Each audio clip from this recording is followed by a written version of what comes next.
Sur la planète, il existe des créatures qui ne réagissent pas au passage du temps. Alors que la vie sur Terre mutait, disparaissait ou se réinventait, les crocodiles sont restés. Ils ont atteint une forme si efficace dès le début qu'ils n'ont pas eu besoin de changer. Ils sont apparus il y a plus de 200 millions d'années, bien avant que les continents aient la forme que nous leur connaissons aujourd'hui. À cette époque, la planète était un monde très différent, dominé par les dinosaures et les mers qui couvraient une grande partie de la surface. Ils ne descendaient pas de ces géants, ils vivaient à leur côté. Et lorsque tout ce qui l'entourait disparut, le crocodile subsista. Il est resté caché sous la surface, perfectionnant la même méthode qu'il a soutenue pendant des millions d'années, l'attente. Il rôde encore aujourd'hui. Il chasse avec les mêmes armes qu'au Jurassique, une conception si précise que l'évolution n'a eu aucune raison de la modifier. Son aire de répartition est aussi vaste que variée. On le trouve en Afrique, en Asie, en Amérique et en Océanie. Dans le Nil et les deltas d'Asie du Sud-Est, il attaque avec précision, profitant de chaque opportunité qui se présente. Certains, comme le crocodile marin, peuvent dévorer un mâle adulte ou parcourir des centaines de kilomètres en haute mer. D'autres, comme le gavial du Gange, ont un museau long et étroit, adapté à la capture rapide de poissons. Mais malgré ces différences anatomiques, ils conservent tous l'essentiel, l'attente silencieuse, le coup précis, la force dévastatrice. Toutes les espèces partagent les bases. Une peau blindée de plaques osseuses, une queue qui lance des attaques en quelques dixièmes de seconde et une morsure dont la puissance est inégalée dans le règne animal. De tous, le plus redouté est celui qui peuple les grands fleuves africains. Doté d'une force brutale, d'une discrétion absolue et d'une patience à toute épreuve, le crocodile du Nil a perfectionné sa technique mortelle. Approcher sans se faire voir, attendre sans se faire entendre, attaquer sans pouvoir être arrêté. Il n'a pas besoin de fuir, il n'a pas besoin d'avertissement. Une seule chose le motive, l'opportunité parfaite. Et quand il arrive, il n'y a pas de retour en arrière. La chaleur glace l'air. Au-dessus des eaux calmes des grands fleuves et canaux d'Afrique subsaharienne, la surface est à peine troublée par le passage des insectes. Un jeune buffle s'avance. Le groupe, plus loin, se repose parmi les acacias, attentif mais immobile. Il avance seul, à peine quelques pas. Sa langue est sèche et chaque pas semble lourd. La soif le pousse vers l'eau sans s'arrêter. La boue cède sous son poids, mais il ne recule pas. Il baisse prudemment le cou, observe, renifle, écoute. Il ne perçoit aucune menace. Il ne voit pas le dos immergé. Il ne distingue pas les yeux plats qu'il observe, immobile, à moins de 5 mètres. Il baisse le nez et boit. Il le fait rapidement. Chaque gorgée est apaisante, mais il lève les yeux entre chaque gorgée. La surface reste tout aussi calme. Aucun signe de danger, aucune ondulation, aucune odeur. Une forme sombre se déplace en contrebas. Elle ne se précipite pas, elle glisse lentement, telle une branche portée par un courant sans autre mouvement qu'une légère pulsation. Le buffle ne la remarque pas. L'attaque est immédiate. Du fond, une masse sombre jaillit vers la surface avec une accélération brutale. L'eau monte en une colonne compacte, charriant boue et racines. La mâchoire de la bête se referme sur l'un des membres du buffle et le serre de toutes ses forces. Elle ne le mord pas pour le retenir, elle l'immobilise. Le buffle réagit instantanément. Il donne des coups de pied, tente de se retourner, enfonce ses pattes dans la boue pour s'accrocher, mais ne parvient pas à se libérer. Le crocodile recule avec une force constante, l'entraînant vers des eaux plus profondes. Le buffle tombe sur le côté. Un sabot tente à nouveau de s'accrocher, mais glisse. Son corps entier est entraîné dans l'eau, et la dernière chose que l'on voit, c'est éclabousser la surface avant de disparaître complètement. Au loin, le groupe de buffles observe la scène en silence. Ils gardent leur distance, vigilants, prêts à réagir à toute menace. Ils savent par expérience que ces eaux recèlent des dangers qu'ils ne peuvent ignorer. La victime qui l'a bu n'est pas morte de soif, mais d'ignorance. À ce moment-là, la survie dépend autant de la prudence que de la nécessité.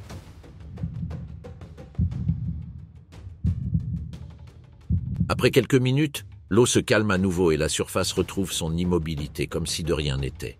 Ce qui était autrefois un corps vivant et fort est désormais suspendu inerte dans les mâchoires du crocodile, un trophée silencieux qui n'a pas besoin d'être exposé. Ce n'est pas un cas isolé dans cette région d'Afrique subsaharienne. Ce n'est qu'un cas parmi tant d'autres, car la stratégie du crocodile ne repose pas sur le hasard. Il s'active précisément aux jours les plus prévisibles de l'année. La saison des pluies a reculé, laissant derrière elle un paysage dévasté. Dans les plaines du Serengeti, des troupeaux de gnous, de zèbres et de buffles ont pris la route. Ils ont parcouru des centaines de kilomètres à la recherche de pâturages plus frais. Les prairies verdoyantes ont disparu. Les rivières se rétrécissent et disparaissent. Les étangs s'assèchent sous le soleil et l'herbe, autrefois abondante, devient clairsemée et dure. Les herbivores le savent, tout retard peut entraîner la mort. L'itinéraire les oblige inévitablement à traverser les grands fleuves, Mara, Grumeti, des sections du Nil et ses affluents. Il n'y a pas de raccourci, l'eau est une frontière et un passage. Dans ce rétrécissement du monde, où des milliers d'herbivores sont contraints de traverser, le crocodile du Nil profite de sa position stratégique. Grâce à une technique prédatrice perfectionnée au cours de millions d'années, ces reptiles exécutent des embuscades mortelles capables d'abattre même des buffles adultes pendant la migration.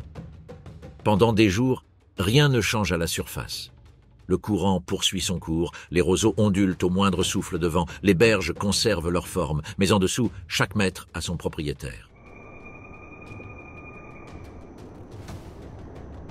Les prédateurs prennent position avec un calme clinique. Certains se couchent sous les rampes d'entrée, là où les premiers corps briseront l'eau.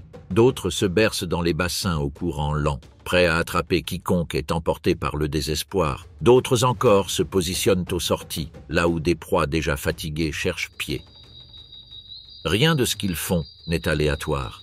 Ils connaissent la profondeur exacte, les bancs de sable cachés, les rochers qui les obligent à changer de cap.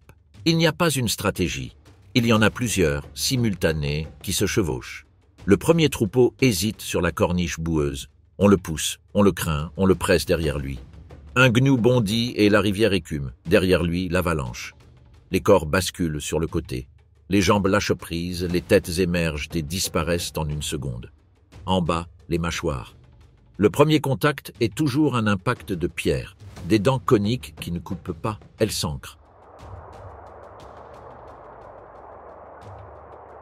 Une mâchoire saisit une patte arrière, une autre, à 50 cm de distance, mord le cou.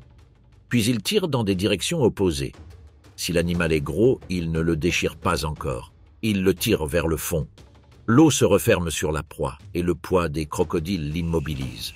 Un deuxième crocodile saisit l'autre membre. Le corps se tord sur lui-même, l'articulation cède et la peau se déchire. Le sang est dispersé dans le courant. Là où la tache rouge avance, d'autres crocodiles s'approchent. Ils ne coopèrent pas, mais la pression combinée ressemble à une embuscade organisée. Plusieurs se jettent sur le même individu, l'un mord à la gorge, un autre à l'aine, un autre encore lui fait faire demi-tour. Le death twist n'est pas un spectacle, c'est un mouvement de torsion pour déchirer, pour arracher un morceau transportable et réduire un corps entier en fragments qui peuvent être avalés sans effort.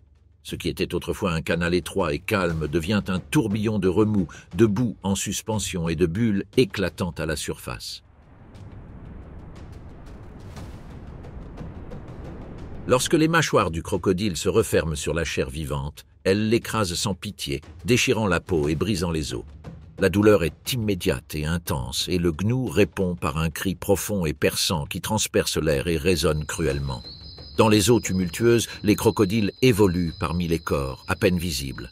Ils plongent, avancent et remontent à la surface, seul le sommet de la tête émergeant de l'eau. À peine un œil ou une partie de leur dos trahit leur présence. La violence se produit partout et en même temps. Une seule victime peut être attaquée par plusieurs prédateurs sous tous les angles, sans aucun moyen de s'échapper. Si elle ne meurt pas immédiatement, son propre troupeau la pousse, lui marche dessus et l'entraîne sous l'eau, la laissant piéger dans le courant et à la merci des mâchoires. Mais pour le crocodile, ce festin comporte aussi des dangers inattendus. Dans la collision aveugle de dizaines de corps, un sabot de buffle peut percer une cage thoracique et la briser. Un sabot de zèbre peut fendre la mâchoire d'un jeune animal. Une corne égarée peut percer le ventre mou entre les boucliers dermiques. La ruée aquatique ne fait aucune distinction. Sur la rive opposée, la masse pousse si fort que certains crocodiles sont piégés sous l'avalanche de pattes, enfouis dans la boue, incapables de remonter à la surface, se noyant dans l'avalanche même dont ils cherchaient à profiter. Ce n'est pas courant, mais cela arrive à chaque saison. Beaucoup peuvent aussi tuer. Il y a des épisodes si extrêmes que la densité dépasse toute mesure. Lorsque le creux choisi par les troupeaux se rétrécit en raison de talus récents ou de troncs tombés, le passage devient un entonnoir. À ces moments-là, les reptiles changent de comportement. Ils cessent d'attendre un à un et forment une ligne oblique par rapport au courant, comme une barrière vivante qui bloque les trajectoires. Il n'y a pas de coordination convenue, c'est une réponse au flux. Dans cette diagonale, chaque morsure arrête un animal et ce frein multiplie les opportunités en amont. L'effet est immédiat. Plus de corps arrêtés, plus d'accidents, plus de pièces disponibles. Les jambes s'en mêlent, les ventres sont exposés, les coups sont offerts sans que personne ne décide. Même en dehors des eaux immédiates de la traversée, le prédateur a des options. En aval, les crocodiles interceptent les blessés que le courant sépare du groupe. Une hanche ouverte, un tendon qui pend, un flanc déchiré. Ces retardataires sont laissés sans défense, sans aucune chance de s'échapper. À la sortie opposée, d'autres attendent cachés sous une couche de boue liquide. Ils attaquent juste au moment où leur proie pense avoir traversé. Mais la menace ne s'arrête pas là. Sur les hautes berges, là où le banc de sable s'avance, certains crocodiles surgissent à mi-hauteur pour surprendre ceux qui se retirent, pris au piège par la peur et vulnérables à une embuscade terrestre. Il n'y a pas d'endroit sûr tant que leur corps ne touche plus l'eau. Cette efficacité n'est pas le fruit du hasard ou d'un apprentissage récent. Elle s'est développée par tâtonnement constant au cours de millions d'années, dans ces mêmes eaux où des générations entières ont été confrontées à des défis identiques. L'évolution a façonné non seulement leurs mâchoires et leurs queues, mais aussi leurs sens et leurs comportements, affinés pour détecter chaque vibration et chaque mouvement dans un environnement où la marge d'erreur est minime. Les crocodiles utilisent chaque partie de leur anatomie pour soutenir leur assaut. Leurs valves palatines scellent leur gorge lorsqu'ils mordent sous l'eau. Les organes sensoriels de la peau de leur mâchoire détectent les vibrations et les impacts à plusieurs mètres de distance, les dirigeant vers le point où la densité de cible est la plus élevée. Leurs queues agissent comme des propulseurs et des freins dans le même mouvement, permettant une frappe latérale qui déstabilise une proie déjà mordue par une autre. Mais toutes les proies ne tombent pas du premier coup. Certains animaux, notamment les plus grands, offrent suffisamment de résistance pour que la chasse soit longue et nécessite un effort collectif, même sans coordination consciente. Pour un buffle adulte, un crocodile isolé constitue un obstacle et non une malédiction. Lorsque la proie offre une résistance suffisante, la chasse cesse d'être un effort individuel et devient une lutte collective, bien que dénuée de coordination consciente. 3, 4, voire 5 crocodiles s'accrochent à différents membres, tirant dans des directions légèrement différentes pour l'immobiliser, et la pression exercée à partir de différents points finit par le vaincre lorsqu'un craquement interne révèle la fracture. Après les gnous et les buffles, d'autres troupeaux affrontent également la même traversée. Parmi eux se trouvent les zèbres, qui avancent en suivant la piste ouverte par les groupes précédents. Leur arrivée ne diminue pas le danger. La rivière est déjà pleine de cadavres, de boue remuée et de prédateurs qui attendent sous la surface. Leur instinct les pousse à rester ensemble, contrairement aux gnous qui ont tendance à se disperser dans l'eau. Mais cette même cohésion, qui leur donne la sécurité sur Terre, devient un désavantage total au milieu de la traversée. La masse compacte des corps entrave leur manœuvre. Lorsque l'un d'eux ralentit ou coule, les autres ne peuvent l'éviter et l'élan collectif les entraîne vers le centre du courant, là où la profondeur et les attaques sont les plus meurtrières. Chaque faux pas emporte plusieurs individus et l'espace se réduit à des bousculades désespérées. C'est à ce moment-là que la peur se propage comme une vague, multipliant le désordre et le nombre de victimes. Au milieu de cette frénésie, lorsque la tension atteint son paroxysme, des moments de chaos absolu surviennent. Une section de l'intersection est remplie de cadavres flottant sur le ventre. D'autres, vivants, grimpent sur ces cadavres pour gagner de la traction vers la sortie. L'accumulation de cadavres crée une masse flottante qui tient à peine debout. Chaque pas s'enfonce dans la surface douce et glissante, saturée de torses gonflés et de membres liés ensemble. Les crocodiles mordent aveuglément. Parfois, ils en attrapent un autre par le côté et le relâchent d'un bref coup de tête. La violence ne connaît pas d'alliés. Les marques laissées, qui se traduisent souvent par des lambeaux déchirés, des queues cassées et des écailles fracturées, ne seront que des cicatrices sèches à la fin de la saison. Au fil des traversées, l'odeur du fleuve change. La putréfaction s'installe avec sa chimie lourde et sucrée. Les restes gonflés s'accumulent dans des flaques, piégés par les branches ou les rochers, et tachent la surface d'huile. Pour les crocodiles, cela fait partie du cycle. Nombre d'entre eux se nourrissent de ces carcasses. La graisse sous-cutanée d'un zèbre flottant est aussi nourrissante qu'une pièce de viande fraîche. Son estomac acide traite les os et les ligaments aussi efficacement que la chair de ses victimes. D'autres, cependant, se déplacent vers des branches secondaires, en amont ou en aval, à la recherche de courants plus propres, où la chasse est moins perturbée par la mortalité accumulée. Il n'y a pas de règle unique. Il existe des options, et chacun économise son énergie en choisissant celle qui se rapproche le plus de lui. Mais le risque de séjourner dans des eaux saturées ne se limite pas à l'odeur.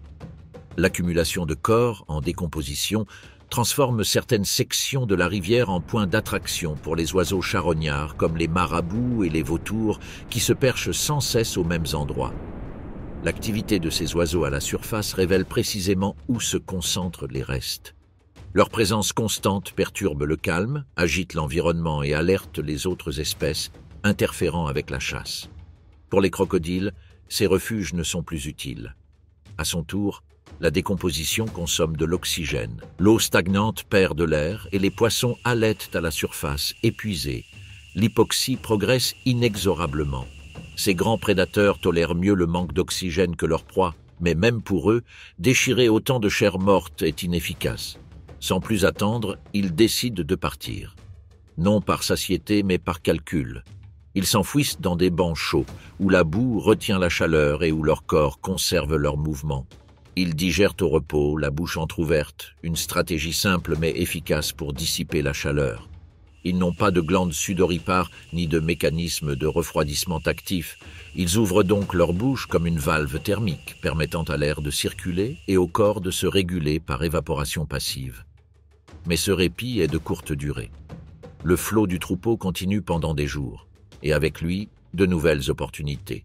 Chaque groupe qui atteint la côte apporte avec lui des proies différentes, des densités variables et des comportements variables. Ce qui suit n'est pas une répétition, c'est une séquence d'ajustements. L'embuscade n'est jamais exécutée exactement de la même manière, car chaque espèce impose ses propres règles. Les tactiques sont adaptées au type de proie. Les zèbres, qui s'enfoncent moins que les gnous et donnent des coups de pied précis vers l'arrière, mordent à la base du cou ou de la poitrine, cherchant à écraser les poumons de leurs victimes avant de s'exposer à un choc violent. Les gnous, eux, se déchaînent et s'entassent. Une morsure sur les pattes arrière suffit à entraîner la masse et la queue du reptile complète le tour. Chez les buffles, les enjeux sont plus importants. Si la morsure n'atteint pas fermement l'animal, celui-ci s'échappe avec le prédateur suspendu à son flanc, le projetant contre des bûches et des rochers. Face à cela, le crocodile n'insiste pas. Il lâche prise et cherche une autre cible plutôt que de se briser la mâchoire dans une démonstration inutile. Le succès n'est pas toujours au premier mordant. Certains crocodiles, vieux et expérimentés, ne se jettent même pas dans la mêlée initiale. Ils restent à quelques mètres de distance, immobiles, et n'avancent que lorsque l'écume est devenue rose. Ils ramassent simplement ce que la vague de violence laisse derrière elle, des membres détachés, des estomacs ouverts, des têtes coupées. Ils ne gaspillent pas d'énergie à se battre pour une proie entière. Ils mangent tout ce qui leur convient en entier, tout ce que leurs muscles peuvent avaler sans effort. La vieillesse de ces rivières, plus que la fragilité, est un calcul. Et même quand ils se retirent, c'est le signe que la saison des migrations est terminée. Chaque saison se termine comme elle a commencé, dans le silence. Lorsque les derniers troupeaux traversent et que la poussière retombe sur les berges, la rivière est jonchée de cicatrices. Des os blancs dans les méandres, des taches sombres où la graisse s'est collée au sable, des roseaux courbés par le passage, et une odeur putride que le vent met longtemps à éteindre.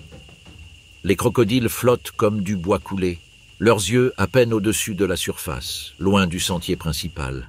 Certains restent avec les restes et mangent pendant des jours. D'autres disparaissent dans des canaux invisibles, avec le poids d'une saison dans le ventre. Cet excès annuel n'est pas un luxe, c'est la différence entre la faim qui affaiblit et la réserve qui soutient. Pour le crocodile du Nil, la migration n'est pas un spectacle, c'est son architecture de survie. Des semaines de vide côtoient des journées d'abondance effrénées. Et dans ce contexte, la violence n'est pas un attribut supplémentaire, c'est la forme inévitable que prend le besoin de se nourrir lorsque le monde se réduit à une seule intersection. Dans ce rétrécissement, le reptile démontre pourquoi il a survécu. Il ne maîtrise pas tout, il n'en a pas besoin, il sélectionne, attaque, cède, attend et revient. Et tandis que le continent répète l'alternance entre saisons sèches et saisons pluvieuses, où l'herbe meurt et renaît, il rythme sa fin à ce rythme ancestral. Quand le mouvement revient et que le sol tremble à nouveau au loin, il n'est plus nécessaire de connaître le jour. La rivière reprendra son cours et lui, patiemment, aura sécurisé sa place, toujours présente et difficile à fuir. Dans l'univers du crocodile du Nil, il n'y a aucune délicatesse esthétique. Sa silhouette est dépourvue de beauté, mais il y a une cohérence brutale. Un crocodile adulte peut atteindre près de 5 mètres de long et peser près d'une demi-tonne. Son corps est recouvert d'écailles aussi épaisses que des plaques de pierre. Sa peau épaisse et durcie cache une musculature dense, particulièrement concentrée dans les mâchoires. C'est là que réside son arme la plus puissante, une morsure capable d'exercer plus de 1600 kg de pression par centimètre carré, surpassant la force de tout autre prédateur terrestre. Elle ne déchire pas la chair, elle l'écrase. Elle brise les os, sectionne les tendons et immobilise. Leur bouche n'est pas conçue pour la précision, mais pour la domination. Un seul claquement de mâchoire peut briser sans effort la carapace d'une tortue adulte. Mais si les mâchoires sont son ancre, la queue est sa catapulte. Cet appendice, qui représente près de la moitié de son poids, est constitué de robustes vertèbres recouvertes de puissants muscles caudaux. Non seulement il vous permet de vous propulser sous l'eau, mais il fonctionne également comme un gouvernail et un stabilisateur, corrigeant votre cap et maintenant l'équilibre en pleine accélération. En même temps, il accumule des réserves de graisse qui lui permettent de survivre pendant des semaines sans manger. Chaque contraction de ses muscles caudaux est si puissante qu'elle propulse l'animal vers l'avant avec une vitesse suffisante pour réduire la distance avec sa proie en une seule impulsion. Leur attaque n'est pas une poursuite, mais une charge. Un corps entier surgit de l'ombre, avec la violence de l'énergie accumulée au fil des heures d'attente. Cette capacité n'est pas une coïncidence. Son histoire remonte à plus de 200 millions d'années. Une lignée qui a survécu à des extinctions massives, des changements climatiques drastiques et des effondrements écologiques sans que sa forme originelle ne subisse de modifications notables. Aussi impressionnant que cela puisse paraître, ce spécimen est, en substance, le même que celui qui habitait les deltas de la période Crétacée. Mais ils ne vivaient pas en permanence dans les rivières, car leurs ancêtres marchèrent sur un sol solide, avec des pattes droites et des griffes acérées. Mais quelque chose a changé dans le monde. L'eau a commencé à offrir des opportunités que la terre n'offrait plus. Proie distraite, environnement plus stable, concurrence moins directe. Lentement, génération après génération, il s'est déplacé vers les marges, les estuaires et les rivages boueux. Il n'a jamais fait marche arrière. Il a abandonné la vitesse terrestre pour se fier aux embarcations. Le crocodile a choisi l'eau non pas pour son confort, mais dans le cadre de sa stratégie. Son corps a suivi cette évolution. Ses yeux et ses narines se sont déplacés plus haut sur le crâne, lui permettant de regarder vers la surface, tandis que le reste de son corps restait immergé. Mais ses yeux ne sont pas seulement des outils d'observation, ce sont des armes. La rétine, riche en bâtonnets, capte la moindre particule de lumière, et sa sensibilité est amplifiée par le tapetum. Lucidum, une couche réfléchissante qui recouvre le fond de l'œil. Cette membrane ne vous permet pas seulement de voir dans l'obscurité, elle le transforme. Chaque éclair, chaque mouvement dans l'obscurité est multiplié en intensité, donnant au crocodile une image précise et brillante du monde nocturne. Lorsque le soleil se couche et que la savane est plongée dans l'ombre, ses pupilles fendues se dilatent avec une précision millimétrique, s'ouvrant comme des vannes noires pour laisser entrer le plus de lumière possible. Pendant des heures, leur vision reste calibrée pour l'obscurité la plus profonde, s'adaptant aux moindres changements de l'environnement. Et à l'aube, elles se contractent avec la même efficacité, protégeant l'œil sans perte de définition. Ensemble, ces adaptations ne vous donnent pas seulement une vision, elles vous donnent un avantage. Une précision chirurgicale dans la traque, une maîtrise naturelle de l'environnement. Dans ses yeux, on perçoit le calcul, la patience et une violence contenue. Parce qu'il n'observe pas, il mesure. Il ne suit pas, il anticipe. Dans le monde trouble et changeant des fleuves africains, seul son regard reste imperturbable. Et c'est là, dans ce silence omniscient, que naît le véritable danger de ce reptile. Mais son corps ne dépend pas d'une seule ressource. Rien n'y a été laissé au hasard. Son dos n'est pas seulement recouvert de peau, il est protégé par une armure vivante. Une rangée de plaques sombres et rugueuses s'étend de la nuque jusqu'à l'extrémité de la queue. Il ne s'agit pas d'écailles ordinaires, ce sont des ostéodermes, des structures osseuses intégrées au derme, aussi anciennes que la lignée de l'animal lui-même. Il y a des millions d'années, elles constituaient une défense vitale contre les dents de leurs concurrents. Aujourd'hui, même si peu osent l'affronter, ils continuent de remplir une fonction similaire. Chacun de ces blocs calcifiés est irrigué par des vaisseaux sanguins. Et cela change tout. Ils ne se contentent pas de les protéger. Ils régulent également leur température corporelle. Lorsque le soleil tape fort sur la savane, les ostéodermes absorbent la chaleur et la diffusent dans le sang. Et lorsqu'elle disparaît derrière les nuages, ils libèrent l'excès de chaleur pour éviter la surchauffe. Le crocodile du Nil porte bien plus qu'une simple armure sur son dos. Il possède un système thermique actif, ancien et efficace. Comme si l'évolution, en forgeant sa défense, avait également conçu son régulateur interne. Et de ce dos blindé s'étend son outil le plus polyvalent, sa queue. Il est long, lourd et flexible. Les adultes peuvent atteindre plus de 2 mètres de long, soit la moitié de la longueur de leur corps. Dans l'eau, c'est pratiquement son moteur. Il se courbe, se tend et se déploie comme un ressort, propulsant l'animal avec une force qui ne semble pas provenir d'un corps aussi massif. Sur Terre, c'est leur fouet. Un coup de queue peut abattre une antilope ou effrayer un lion. Le corps du crocodile est conçu pour durer. Mais ses adaptations ne se limitent pas à sa peau, ses dents ou sa queue. Elles s'étendent également à la naissance de ses petits. L'eau façonne presque tous les aspects de leur vie. Mais pas tous. Quand vient le temps de mettre au monde un bébé, elles choisissent la terre ferme. Là, sous la chaleur du soleil, commence une histoire qui n'est pas écrite dans l'eau, mais dans le sable. C'est une décision évolutive aussi ancienne que persistante, et elle est frappante. Car même chez cet animal dont la vie semble entièrement dépendante du milieu aquatique, l'avenir de son espèce se dessine encore dans un monde entièrement terrestre. Là, loin des rivières, des embuscades et des corps submergés, la lignée commence. Sous le sable, dans une chambre que la mer creuse avec ses pattes arrière, les œufs sont pondus. Des dizaines, jamais un seul. Les risques sont nombreux, et le nombre est la seule défense possible, une stratégie typique chez les reptiles. Durant les premiers jours, la mère reste à proximité, non pas sur le nid, mais à proximité immédiate. Certaines femelles se cachent dans l'eau à proximité, où elles peuvent passer inaperçues tout en montant la garde. D'autres fois, il s'enfuit partiellement sur le rivage et attend. Personne ne le voit, mais il reste toujours là.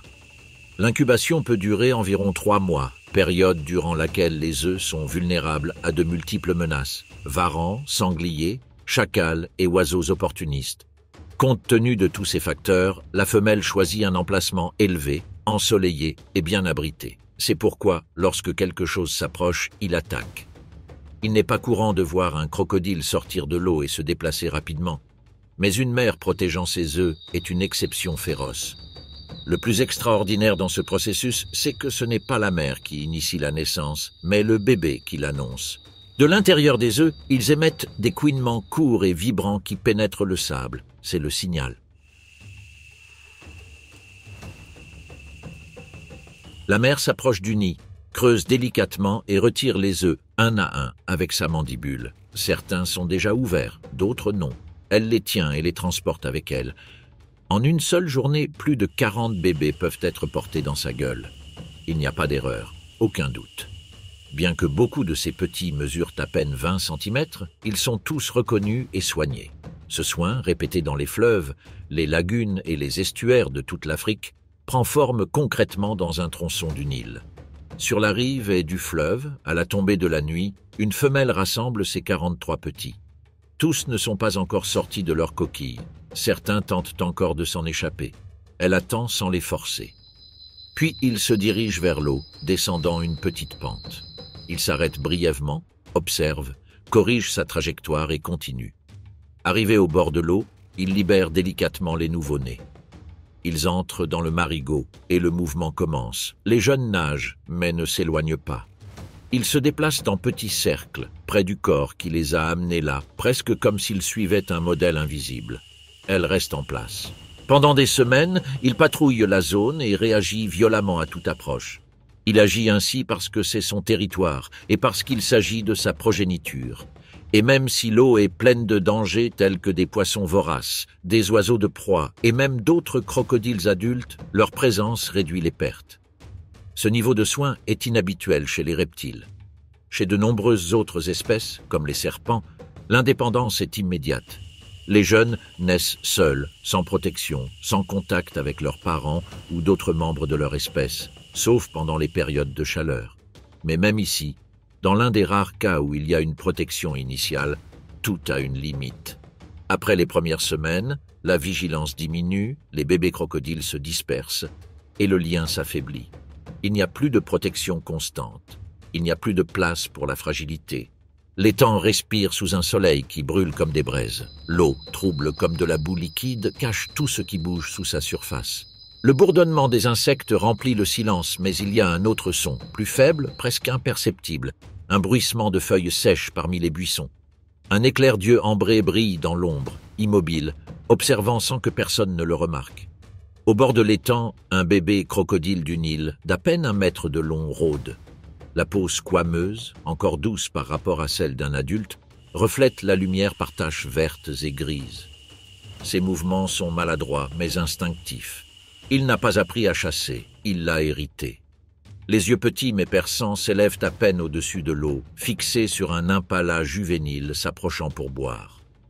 Il renifle l'air, avançant avec ses sabots s'enfonçant dans la boue molle. Depuis les buissons, le regard caché ne le quitte jamais. C'est un léopard, respirant lentement, tapi dans l'ombre. Il ne bouge pas. Il attend. Le crocodile ne le remarque pas. Il est aveugle à tout sauf à sa proie. L'eau est calme, mais sous la surface, le jeune crocodile glisse centimètre par centimètre. Leurs mâchoires, petites mais déjà armées de dents acérées, attendent. L'impala baisse la tête, ses lèvres effleurant l'eau. Une erreur fatale. Le crocodile émerge du bassin au milieu de l'écume et de la boue. Ses mâchoires se referment sur le flanc de l'impala, déchirant la chair dans un craquement humide. L'impala beugle, ses pattes arrière bougent en vain. Pendant un instant, le crocodile émerge, avec le corps inerte de sa proie entre ses dents. Le léopard, qui a observé chaque mouvement, chaque éclaboussure, quitte l'ombre. Ses muscles se contractent, silencieux. L'odeur du sang frais, le chaos de l'attaque l'ont attiré comme un aimant. Le félin saute. Avant que le crocodile ne puisse réagir, les griffes du léopard s'enfoncent dans son corps, perçant profondément ses écailles. Le sang du reptile se mélange à celui de l'impala, formant une flaque visqueuse dans la boue. Il se tord, essayant de s'échapper du mieux qu'il peut, ses mâchoires claquant dans l'air, mais le léopard est implacable dans ses actions. Ses crocs cherchent le point faible, déchirant peau et muscles. Le jeune prédateur, qui était un chasseur quelques instants auparavant, est désormais une proie. Sa lutte est brève et désespérée. Un dernier spasme secoue son corps avant qu'il ne s'immobilise. Le léopard, le museau taché de rouge, déchire la chair du jeune reptile. Ses crocs percent les écailles tendres, déchirant les muscles de sa victime. L'étang, encore bouillonnant du sang des 2 barrages, sent désormais la mort fraîche. Pour le félin, ce reptile n'est pas seulement une proie, c'est un trésor de graisse et de protéines, une ressource rare qui justifie le risque de ses griffes contre les écailles. Dans un monde où chaque bouchée compte, la taille et la vulnérabilité du crocodile en font une opportunité impossible à ignorer. La renommée du crocodile adulte, roi des rivières redouté pour sa force, n'est pas en mesure de protéger tous ses petits. Dans la brutalité de l'Afrique sauvage, les jeunes doivent échapper à la mort par pur instinct, un instinct qui ne suffit pas toujours sans l'expérience que seul le temps peut offrir. Mais la lutte ne s'arrête pas à leur jeunesse. Tout au long de leur vie, les crocodiles sont confrontés à des menaces constantes, des concurrents féroces comme les hippopotames et les lions, les sécheresses qui assèchent les rivières, les maladies qui se cachent dans les eaux stagnantes et la présence humaine croissante qui bouleverse leur environnement. Chaque étape apporte de nouveaux dangers, chaque jour est une épreuve. À mesure que les spécimens grandissent et atteignent la maturité, le monde qui les entoure reste impitoyable. Leur anatomie parfaite et leur réputation de prédateurs suprêmes ne les rendent pas invulnérables. Bien au contraire, chaque jour est marqué par la nécessité d'éviter les menaces qui peuvent mettre fin à votre vie en quelques secondes. Car en Afrique, la règle qui les gouverne tous est simple. Aucun animal ne règne sur tout. Même le crocodile du Nil, avec sa force colossale et sa morsure à couper les os, est parfois contraint de respecter ses voisins. L'un d'eux est l'hippopotame. Cet herbivore, bien plus lourd que n'importe quel crocodile adulte, est un adversaire qu'il affronte rarement, et le crocodile sent très bien qu'une seule erreur peut lui coûter la vie. Les hippopotames n'ont pas besoin de provocation pour attaquer. Ils défendent leur territoire avec une agressivité excessive et lorsqu'ils chargent, ils le font avec un corps qui dépasse facilement les 3 tonnes. Sa gueule est une arme capable de briser des crânes en quelques secondes. Une seule morsure de ses mâchoires ou un simple écrasement de ses pattes suffit à briser même le reptile le plus robuste. Pour cette raison, les crocodiles évitent souvent les zones où les hippopotames se reposent ou élèvent leurs petits, restant à distance, cachés sous l'eau.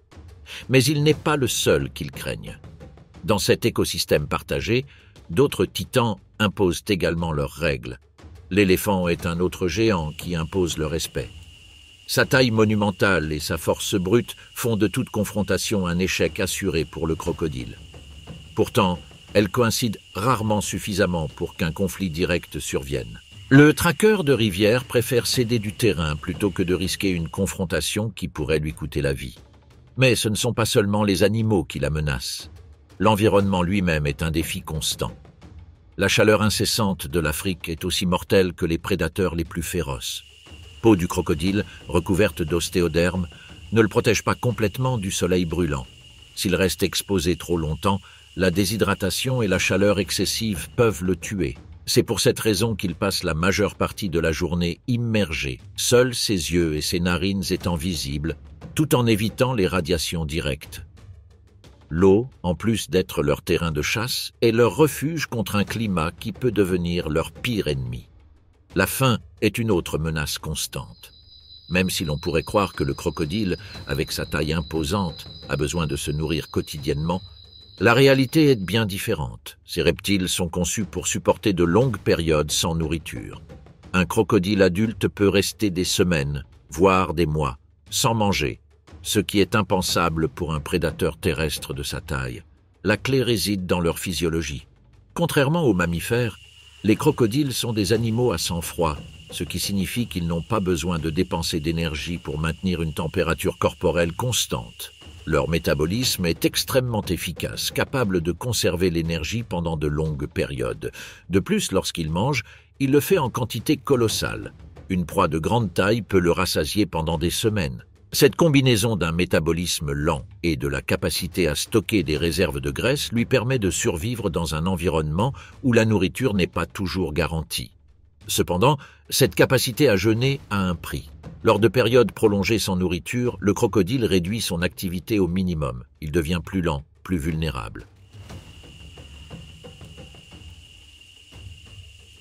Si dans cet état affaibli, il rencontre un adversaire, ses chances de survie sont drastiquement réduites. C'est pourquoi chaque chasse réussie est vitale. Elle représente non seulement une opportunité de se nourrir, mais aussi de conserver la force nécessaire pour dominer son environnement. Malgré toutes ces menaces, le crocodile du Nil reste l'un des prédateurs les plus abondants d'Afrique. Sa survie est due à une série de stratégies qu'elle a perfectionnées au cours de millions d'années. La patience est sa plus grande arme. Il peut passer des heures, voire des jours, immobile sous l'eau, attendant le moment idéal pour frapper. Son corps est conçu pour la traque. Ses narines et ses yeux sont situés sur le dessus de sa tête, ce qui lui permet de rester presque complètement immergé sans être détecté.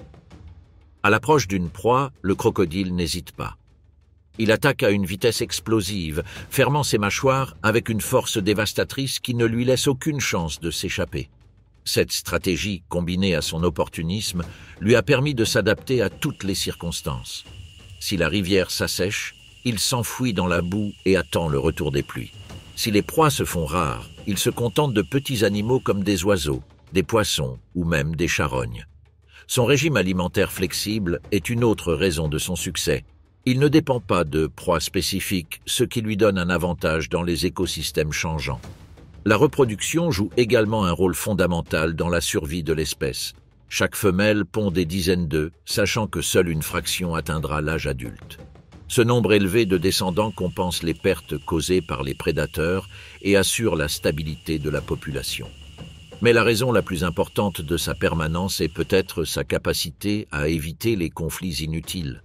Contrairement à d'autres prédateurs qui risquent leur vie dans des combats pour le territoire ou les femelles, le crocodile du Nil cédera de l'espace si nécessaire. Il préfère battre en retraite plutôt que de gaspiller de l'énergie inutile dans une bataille qui pourrait le blesser. Cette prudence, cette capacité à conserver les ressources et à minimiser les risques font de lui un survivant né. Même lorsque tout semble contre lui, le crocodile trouve un moyen de l'emporter. Ses embuscades, sa résistance physique, sa capacité à attendre le moment précis pour frapper, tout en lui est conçu pour durer. Alors que d'autres prédateurs peuvent être déplacés ou éliminés par des changements environnementaux brusques, ce reptile perdure. Son histoire est une leçon d'adaptabilité. Il a survécu à des périodes glaciaires, à des sécheresses prolongées et à la concurrence avec des espèces beaucoup plus grandes et plus agressives. Et il l'a fait non pas parce qu'il est le plus fort dans tous les domaines, mais parce qu'il sait quand agir et quand disparaître. Le résultat est une créature en harmonie avec son environnement. Elle ne domine pas tous les territoires, et ce n'est pas nécessaire. Il lui suffit de connaître chaque recoin de son monde et de saisir chaque opportunité qui se présente. Cette combinaison de force, de patience et de prudence a fait de lui l'un des prédateurs les plus performants de l'histoire. Un animal qui, malgré les dangers auxquels il est confronté, continue de régner en maître dans les rivières et les zones humides d'Afrique comme il le fait depuis des millions d'années. De l'autre côté de l'Atlantique, un autre membre de la famille des Crocodilidae a réussi à prospérer avec le même succès, en s'adaptant à un environnement très particulier mais tout aussi difficile. Tandis que l'un domine les espaces ouverts et ensoleillés, l'autre se déplace à travers la jungle dense, où la chaleur est oppressante, l'humidité constante et les rivières semblent n'avoir aucune fin. Le bassin amazonien, avec ses plus de 6 millions de kilomètres carrés de terre, est un labyrinthe d'eau et de végétation. Ici, au cœur de l'Amérique du Sud, vit le caïman noir, le plus grand prédateur de la région. L'environnement amazonien constitue un défi en soi. Les rivières, chargées de sédiments, débordent lors des pluies saisonnières, recouvrant de vastes étendues et transformant la forêt en une mosaïque d'îles temporaires. La visibilité est quasi nulle sous l'eau, les courants sont imprévisibles. En saison sèche, les débits d'eau se réduisent à des bassins isolés et la chaleur étouffante concentre proies et prédateurs dans les mêmes espaces confinés. Cet environnement hostile exige une adaptabilité extraordinaire de la part des alligators. Contrairement à leurs cousins africains, ils ne chassent pas dans des rivières ouvertes et visibles, mais plutôt dans des canaux étroits et des lagons cachés par la végétation. Le caïman noir est une créature redoutable. Mesurant entre 4 et 5 mètres de long et pesant jusqu'à 400 kg, c'est le plus grand prédateur de l'Amazonie.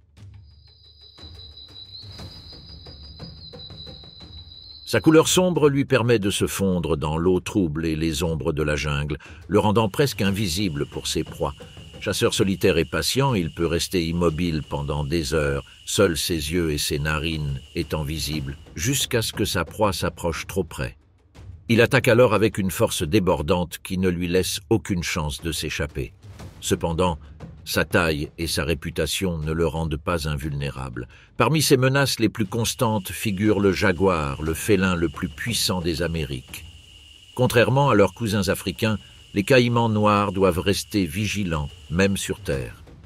Ces félins, avec leurs morsures perçantes, sont des experts en la matière. Les adultes sont généralement trop gros pour être attaqués, mais les spécimens plus jeunes sont une cible fréquente. Les anacondas géants représentent également un danger constant, profitant de leur force et de l'avantage de l'eau pour traquer les alligators inexpérimentés dans leurs moments les plus vulnérables. La fragilité des jeunes devient évidente dans chaque mouvement, dans chaque attente silencieuse. Dans un bras étroit de la rivière, un jeune caïman noir d'à peine 2 mètres de long rôde sans perdre un détail. Lorsqu'un groupe de capybaras s'approche pour boire, l'occasion se présente clairement. Guidé par son instinct, le reptile se jette sur le retardataire. L'attaque est précise. Il enfonce ses mâchoires dans le cou de la proie et commence à la tirer vers l'eau. Mais le bruit n'est pas passé inaperçu. À quelques mètres de là, caché dans les sous-bois, un jaguar observe. Il ne s'intéresse pas au capybara, sa véritable cible vient de se révéler. Le félin s'approche furtivement, chaque pas calculé. Lorsque le caïman commence à dévorer sa proie, sans prêter attention à son environnement, c'est à cet instant précis que le jaguar bondit avec une précision mortelle. Ses crocs transpercent le crâne du reptile avec une telle force qu'ils détruisent instantanément les os et le cerveau. Le jeune alligator n'a aucune chance et son corps se contente de se secouer violemment pendant quelques secondes avant de tomber immobile. Le jaguar s'assoit ensuite à côté du corps, reniflant l'air et examinant son environnement, attentif à tout mouvement. Lentement mais résolument, il commence à se nourrir, profitant du moment avant qu'un autre prédateur ne puisse s'approcher. Pour le jaguar, le risque en vaut la peine. La viande de caïman, riche en protéines et en graisse, est une ressource précieuse dans un environnement où la concurrence pour la nourriture est féroce. L'équilibre dans cet environnement est délicat. Bien que le caïman noir soit un prédateur redoutable, il devient parfois une proie, nous rappelant que même les plus puissants doivent respecter les anciennes règles de survie. Mais la vie dans le bassin amazonien ne s'arrête jamais. Tandis qu'une espèce décline, d'autres poursuivent leur évolution, confrontés aux défis liés à la croissance. À mesure qu'ils grandissent, la dynamique change et la compétition s'intensifie. Les sécheresses peuvent concentrer des dizaines de caïmans dans de minuscules mares, provoquant des affrontements mortels entre mâles. Les inondations, en revanche, étendent leur territoire à des niveaux excessifs, dispersant les proies et forçant les prédateurs à parcourir de plus grandes distances à la recherche de nourriture. Ce cycle constant d'abondance et de pénurie définit son existence. Sa reproduction est un autre aspect qui le différencie de son homologue africain. La femelle caïman noire pond jusqu'à 50 œufs dans des nids construits avec de la boue et de la végétation, en hauteur pour éviter les inondations en cas de pluie. La période d'incubation dure environ 90 jours, pendant lesquels la mère reste à proximité, gardant le nid pour les prédateurs tels que les ratons laveurs, les oiseaux de proie ou même d'autres alligators. À l'éclosion, les petits émettent des sons aigus qui alertent la femelle. Elle les aide à émerger et les porte délicatement dans sa bouche jusqu'à l'eau. Mais le danger ne s'arrête pas là. La plupart des nouveau-nés ne survivent pas à leur première année. Les gros poissons, les serpents, les oiseaux et les mammifères opportunistes les considèrent comme des proies faciles. Leur mère les protège pendant les premières semaines, mais comme leurs homologues africains, les jeunes doivent progressivement apprendre à se débrouiller seuls. Dans ces cas, le taux de mortalité est si élevé que sur les dizaines d'œufs pondus par une femelle, seuls quelques-uns atteindront l'âge adulte. Le caïman noir est également menacé par ses congénères. Les mâles adultes sont profondément territoriaux et n'hésitent pas à tuer les juvéniles pour éliminer d'éventuels concurrents. Ce comportement, bien que brutal, régule la densité de population et assure la prospérité des individus les plus forts. Dans la forêt amazonienne, chaque opportunité compte et la sélection naturelle est impitoyable. Leur régime alimentaire est varié et opportuniste.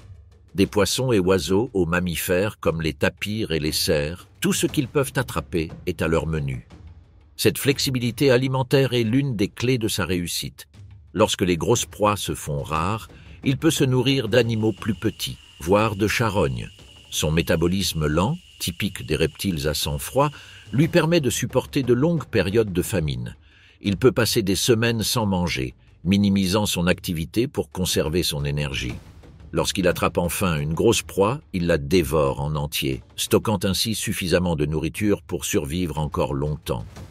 La couleur sombre de sa peau est plus qu'un camouflage. Elle lui permet d'absorber la chaleur du soleil lors des froides matinées amazoniennes. Cette énergie stockée lui confère un avantage dans un environnement où les températures de l'eau peuvent varier considérablement. Ses yeux adaptés à l'ombre et son corps parfaitement conçu pour la traque en font un prédateur quasi invisible. Malgré les nombreux défis auxquels il est confronté, le caïman noir prospère en Amazonie. Sa force, sa patience et son adaptabilité lui permettent de se maintenir au sommet de la chaîne alimentaire de la région. Il a survécu aux changements climatiques drastiques, à la concurrence d'autres espèces et à la pression constante des prédateurs. Son succès réside dans sa capacité à tirer parti de tous les avantages offerts par son environnement. Tandis que d'autres animaux succombent à l'imprévisibilité de la jungle, le caïman noir demeure. Dans les rivières tumultueuses et les marais silencieux, il continue de régner avec autant d'efficacité que ses ancêtres préhistoriques. La trajectoire du caïman noir dans les eaux sud-américaines nous le rappelle. La force brute, à elle seule, ne garantit pas la survie. C'est la capacité d'adaptation qui assure la domination dans un monde qui ne cesse de changer. Depuis les rivières sombres et enchevêtrées de l'Amazone, où le caïman noir règne parmi les eaux lentes couvertes d'une végétation dense, la diversité des crocodilias se déploie sous des formes qui répondent à chaque territoire. À des milliers de kilomètres de là, en Asie du Sud, la spécialisation prend un tout autre chemin. Le long du Gange et du Brahmapoutre qui traversent l'Inde et le Népal, l'environnement est radicalement différent. Dans cette région, l'eau est plus libre. Les courants sont rapides et les rives se réduisent à de larges bancs de sable mal protégés. Cet environnement, si différent de celui occupé par les autres crocodilias, a forcé le gavial à se spécialiser d'une manière qui le distingue de tout autre membre de sa famille. C'est au cours du Miocène, il y a plus de 10 millions d'années, que les populations ancestrales de gavial ont commencé à s'adapter à ce système fluvial.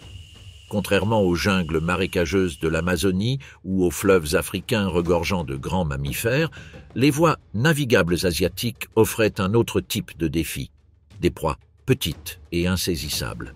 Les grands ongulés aquatiques étaient moins courants, mais les eaux regorgeaient de poissons rapides.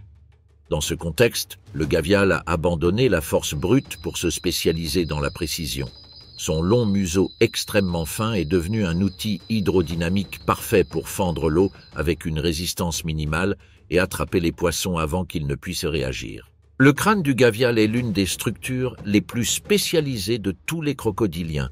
Ses dents fines et acérées s'entrecroisent comme un piège à pointe conçu pour saisir les corps glissants. Mais cette même adaptation impose également des limites. Contrairement au crocodile du Nil, sa mâchoire n'est pas conçue pour résister aux efforts de proie de grande taille. Il ne pouvait pas abattre un buffle ou un zèbre. Leur anatomie est conçue pour une stratégie différente. La puissance cède la place à l'agilité. Chaque mouvement est précis, chaque attaque conçue pour tirer parti de la vitesse et du courant de la rivière. Son corps suit le même schéma. Mesurant entre 4 et 6 mètres de long, c'est l'un des plus longs crocodiles, mais sa silhouette élancée lui permet de se déplacer avec une grande maniabilité dans les eaux vives. Leurs peaux gris-vert se font parfaitement dans le sable du fond marin et le reflet de la lumière dans l'eau. Chez les mâles adultes, le museau se termine par une protubérance bulbeuse appelée gara, qui amplifie leurs cris pendant la saison des amours.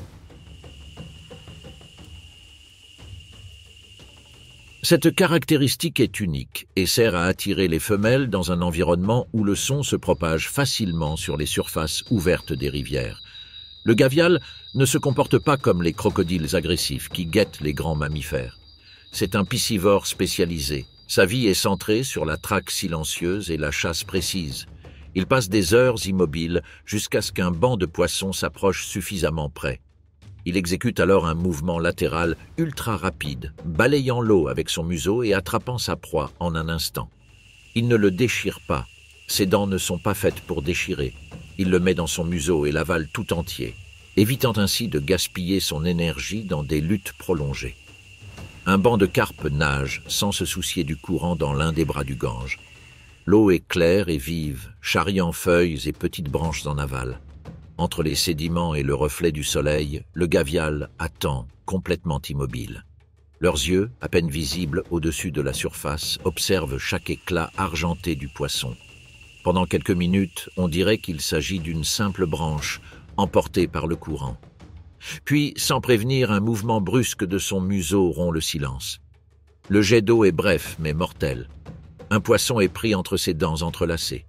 En quelques secondes, le gavial l'accueille et l'avale tout entier avant que le banc ne se disperse. Cette même situation se répète sans cesse tout au long de sa vie. Il n'a besoin de rien de plus. Sa stratégie, aussi spécialisée que l'environnement qu'il a façonné, lui garantit une alimentation suffisante. Cette spécialisation radicale en fait l'exact opposé du crocodile du Nil. Alors que ses cousins africains se nourrissent de tout ce qui commet la grave erreur de s'approcher de l'eau, le gavial se nourrit presque exclusivement de poissons de rivière. Il est moins agressif envers les autres espèces, y compris les humains, et quitte rarement l'eau. Leur corps, leur comportement et leur régime alimentaire sont si étroitement liés à cet environnement que tout changement radical dans l'écosystème pourrait les mettre en danger. Le gavial est la démonstration la plus claire de la façon dont les crocodilia ne constituent pas un groupe uniforme. Ces caractéristiques le rendent unique, un reptile adapté à une niche si spécifique qu'il semble étranger à l'image traditionnelle du crocodile agressif et violent. Cependant, cette stratégie lui a permis de survivre pendant des millions d'années dans un environnement qui exige de la précision plutôt que de la force. Dans les rivières du sous-continent indien, le gavial continue de traquer les bancs de poissons, invisibles jusqu'au dernier moment, aussi patients qu'efficaces. Des fleuves ouverts du Gange et du Brahmapoutre, où le gavial a appris à traverser les courants avec précision, la carte se déplace vers un archipel d'eau chaude et de marges boueuses. Aux Philippines, les eaux peu profondes de Mindanao présentent des marécages intermittents, des méandres étroits et des piscines qui rétrécissent et s'élargissent au fil des saisons. Sur ce tableau fragmenté, le crocodile des Philippines a suivi un chemin évolutif différent, plus court et plus étroit, qui l'éloigne des géants africains et le place à l'extrémité opposée de l'échelle. Son corps raconte une histoire différente. Là où le crocodile du Nil se concentre sur la masse, le crocodile philippin réduit et affine. Les mâles mesurent environ 2 mètres et demi de long, rarement 3, avec un museau large et compact qui n'est pas fait pour contenir des ongulés, mais plutôt pour du gibier de plus petit calibre. Poissons, amphibiens, crustacés, escargots, crevettes, crabes et insectes. Cette liste, répétée depuis des générations, n'est pas une coïncidence. Les rivières et les marais qu'elle occupe offrent peu de grands mammifères aquatiques et une abondance de petites proies dispersées. En conséquence, la sélection naturelle a réagi de manière économique, en favorisant un prédateur efficace dans les espaces restreints et les ressources fines, et non un abattage de corps lourds. Il en résulte un carnivore à la vie de niche étroite. Sa peau brun doré, sillonnée de rayures sombres, se fond dans la vase et l'ombre du papyrus. Son crâne, à la mâchoire rapide, capture ses proies en un clin d'œil. Dans un monde de bancs mous et d'eau trouble, la taille excessive est un obstacle. Un corps compact économise de l'énergie, manœuvre mieux dans les canaux étroits et nécessite moins de nourriture pour se maintenir. L'histoire récente de l'espèce, dont la population compte moins de 200 adultes et juvéniles dans la nature, en dit long. Des spécialisations qui, dans des environnements riches en variables, se font lourdement sentir lorsque le menu se réduit encore davantage. La biologie souligne cet engagement. Reptile à sang-froid, il optimise chaque calorie. Il peut espacer ses repas, supporter de longues périodes de repos et transformer de petites proies en nourriture suffisante. Mais l'arithmétique est inflexible. Là où un banquet africain prend des semaines, ici, la nutrition arrive par petites doses, les unes après les autres, et la marge de croissance est réduite. L'évolution tend vers des tailles modérées, car, dans ces marais, il n'y a aucune récompense à trimballer un corps coûteux. Et selon cette logique, chaque centimètre supplémentaire est une dépense que l'environnement ne peut pas rembourser. Un autre problème qui touche cette espèce est la concurrence. Les oiseaux piscivores attaquent les bancs de poissons avec leur bec en forme de lance. Les poissons prédateurs rôdent aux abords des étangs, partageant les mêmes cours d'eau. C'est pourquoi, dans cet environnement, le crocodile des Philippines n'impose pas le respect par la masse ou par une violence débridée. Il défend ce qu'il peut, dans le périmètre qu'il connaît, et chasse aussi souvent que son habitat le lui permet. Son avantage ne réside pas dans l'impact, mais dans la répétition. Traquer, avancer d'un pied, s'arrêter, ajuster l'angle du canon, et fermer à la seconde exacte, encore et encore, sans gaspillage. La constance et la précision qui caractérisent le crocodile des Philippines ne sont pas de simples traits statiques, mais se révèlent dans chaque action quotidienne, dans la façon dont il se déplace et chasse dans son environnement. Dans un bras mort de Mindanao, un banc de petits cyprinidés agite la surface de l'eau. Parmi les racines immergées, le crocodile s'aligne avec le courant près du fond. Son museau large et bas ne fend pas l'eau, il la pousse simplement vers l'avant pour former un front de pression qui emprisonne sa proie contre la berge. Un coup de fouet court, presque ininterrompu, et les dents retiennent un poisson et une crevette dans la même morsure. Pas de virage, pas de traînée bruyante. Juste un signe de tête pour orienter la prise et une gorgée franche qui laisse l'eau exactement comme avant.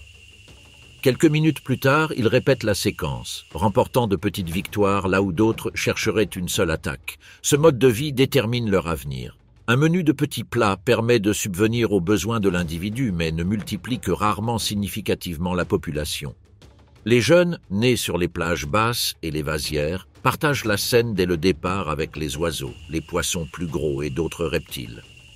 La femelle assure la protection pendant un temps, mais les statistiques sont claires. Dans une grande couvée, peu survivent au premier stade. La vie adulte offre stabilité et non-expansion, et dans un environnement strictement d'eau douce avec des corridors limités entre les bassins, les échanges entre les populations sont rares. Le crocodile des Philippines est une leçon d'équilibre extrême. Un prédateur qui a atteint une précision maximale sur une petite planche, mais dont la force et la spécialisation limitent également ses possibilités.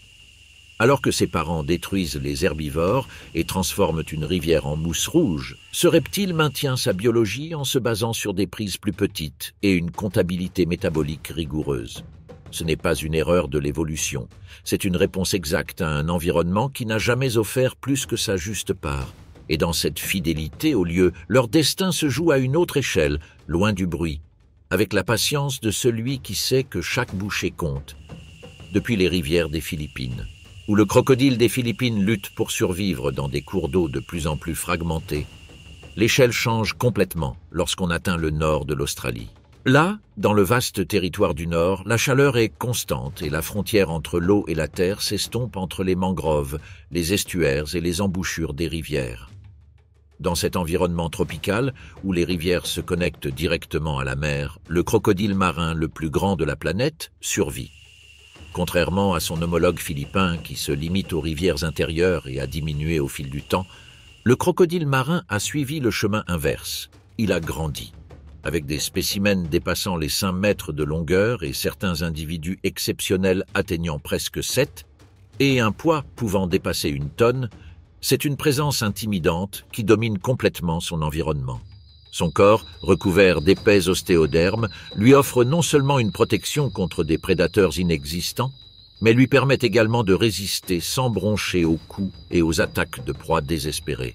Cette espèce a poussé à l'extrême l'adaptabilité des crocodilia. Son nom n'est pas un hasard. Il est capable de se déplacer facilement entre l'eau douce et l'eau salée, colonisant les mangroves, les marais et même les côtes ouvertes. Il a été observé qu'il voyageait sur des centaines de kilomètres au large, utilisant les courants océaniques pour se déplacer d'île en île, ce qui est impensable pour d'autres espèces de crocodiles. Cette maîtrise d'environnement aussi variée lui a donné accès à une gamme de proies beaucoup plus large que ses parents, des poissons côtiers et des tortues de mer aux buffles d'eau qui s'aventurent à boire sur le rivage. Son anatomie est un condensé de force et de précision. Ses mâchoires, capables d'exercer une pression de plus de 240 kg, sont l'arme ultime contre toute proie de grande taille. Sa longue queue musclée constitue près de la moitié de son corps et agit comme un moteur de propulsion, lui permettant de lancer des embuscades du calme absolu à la vitesse explosive en quelques secondes. Même dans les eaux troubles et saumâtres, leurs sens sont implacables. Vision nocturne, renforcée par le tapetum lucidum, son ouïe, sensible aux vibrations de surface, et ses récepteurs de pression dans son museau, capables de détecter le moindre mouvement, en font un chasseur complet. L'agressivité de cette espèce est légendaire. Contrairement aux autres crocodiles, qui préfèrent éviter le contact avec les animaux plus gros, ce prédateur n'hésite pas à attaquer des proies plus imposantes que lui. Sa stratégie repose sur une patience extrême. Il peut rester immobile pendant des heures, attendant le bon moment. Cette combinaison d'attente silencieuse et de puissance physique assure un succès retentissant à la chasse. Dans les mangroves australiennes, le quotidien révèle brutalement cette efficacité. La marée basse a mis à nu une plage boueuse où un groupe de buffles sauvages patauge pour s'abreuver. À la surface, tout respire le calme, mais à quelques mètres du bord de l'eau, caché parmi des racines tortueuses, un mâle adulte de plus de 5 mètres reste immobile. Son corps se fond dans la boue et la végétation. Il est silencieux, ne projette aucune ombre et n'existe que lorsqu'il décide de bouger. Un jeune buffle s'éloigne avec assurance de quelques mètres du groupe pour atteindre un bassin plus profond. Sous la surface, le crocodile flaire une opportunité et avance. Chaque mouvement de sa queue le propulse sans produire la moindre ondulation visible. Lorsque la distance est réduite au minimum, le calme est rompu en un instant. Une masse de muscles et d'écailles jaillit de l'eau avec une violence inouïe. Les mâchoires se referment sur la patte arrière du buffle et le claquement résonne au-dessus de la boue et des soufflets. Le jeune herbivore se débat, donne des coups de pied, tente de se libérer, mais le combat est terminé dès la première seconde. Le crocodile entraîne sa proie dans les eaux profondes où il a tous les avantages. Il n'a pas besoin de se tordre pour déchirer la viande. Son poids et la force de sa morsure suffisent à briser les os et à submerger le buffle jusqu'à ce que la résistance cède. Le reste du groupe s'enfuit, terrorisé, soulevant des nuages de poussière et de fragments de boue. Mais le prédateur reste immobile sous l'eau, sa proie piégée dans un silence mortel. Ce comportement illustre parfaitement ce qui distingue le crocodile marin de tout autre prédateur. Il ne dépend pas d'une disponibilité alimentaire immédiate, car il peut rester des semaines sans manger grâce à son métabolisme lent. Il n'a pas besoin de grands territoires pour chasser, car il peut se déplacer avec la même aisance dans les rivières, les estuaires et les mers.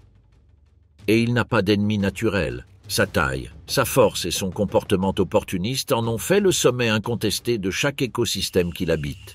Alors que d'autres espèces de crocodilia ont diminué de taille ou se sont spécialisées au point d'être vulnérables, le crocodile marin a continué de croître, élargissant son aire de répartition. C'est la confirmation que, dans la famille des crocodiles, l'adaptabilité est aussi mortelle que la force. Et ici, dans les eaux chaudes et troubles du nord de l'Australie, cette combinaison a donné naissance au prédateur le plus impressionnant de tous. Depuis l'Antiquité, la famille des crocodilia représente l'une des plus grandes réalisations de l'évolution. Ce groupe de prédateurs a survécu pendant des dizaines de millions d'années sans pratiquement aucun changement dans sa forme ou ses habitudes, car il n'en avait pas besoin. Leur anatomie frôle la perfection et leur stratégie patiente leur a permis de dominer les rivières, les marais, les estuaires et les mangroves de tous les continents tropicaux et subtropicaux. Chaque muscle, chaque écaille, chaque adaptation de leur corps est conçue pour la traque et l'embuscade, faisant de cette famille des chasseurs implacables capables de dominer n'importe quel environnement. Partout dans le monde, les différentes espèces de crocodiles présentent des variations qui s'adaptent aux défis de leur environnement local. Le crocodile du Nil incarne le chasseur opportuniste, capable d'abattre zèbres et buffles pendant la saison des migrations massives. En Asie, le gavial s'est éloigné de cette stratégie, développant un museau fin et spécialisé qui en a fait un prédateur efficace des poissons dans les rivières turbulentes. Aux Philippines, la pénurie de ressources a conduit le crocodile de Mindoro à rétrécir et à dépendre de proies plus petites, un exemple clair de la façon dont l'évolution peut façonner la fragilité. Et à l'autre extrême, le crocodile marin est le géant du groupe, dépassant facilement les 5 mètres et étendant son domaine des rivières intérieures à l'océan ouvert. Cette diversité reflète une vérité convaincante. Ce reptile a appris à persister en toutes circonstances. Il peut jeûner pendant des semaines, céder du terrain si nécessaire et rester immobile pendant des heures en attendant le moment précis pour attaquer. Son régime alimentaire flexible, son endurance physique et sa prudence calculée lui assurent une place au sommet de la chaîne alimentaire. Ainsi, le crocodile demeure. Il n'a pas besoin de s'adapter constamment. car il est déjà le produit final de la perfection évolutive. C'est un prédateur qui ne se précipite jamais, ne montre jamais de faiblesse et, comme il le fait depuis la préhistoire, continuera à attendre sous l'eau, invisible et implacable, toujours à l'affût d'une nouvelle menace.